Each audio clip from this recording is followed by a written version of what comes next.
Only Christ could see inside Lucifer's heart and know what was really there. And please notice, there is a huge, huge difference between outward repentance, even with tears, and genuine heart repentance of surrender.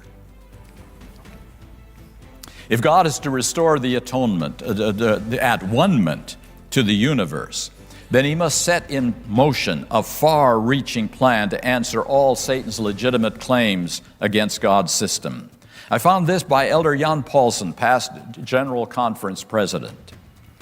In God's final and ultimate answer to the sin problem, there are issues to be taken into account that are wider and larger than my personal salvation. For the larger picture, namely for the eternal security of all creation, God will have provided a far-reaching answer that deals with the roots as well as the consequences of rebellion. So my friends, there's something way more important than your salvation or mine going on right here. Even the salvation of all who will be saved for all eternity, there is something more important than that. And that is found in Romans chapter 3 and verse 4.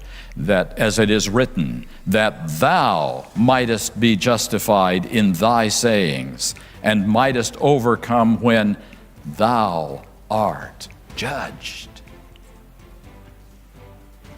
Patriarchs and Prophets, page 68. The plan of salvation had a yet broader and deeper purpose than the salvation of men. It was not for this alone that Christ came to this earth. It was not merely that the inhabitants of this little world might regard the law of God as it should be regarded, but it was to vindicate the character of God before the universe.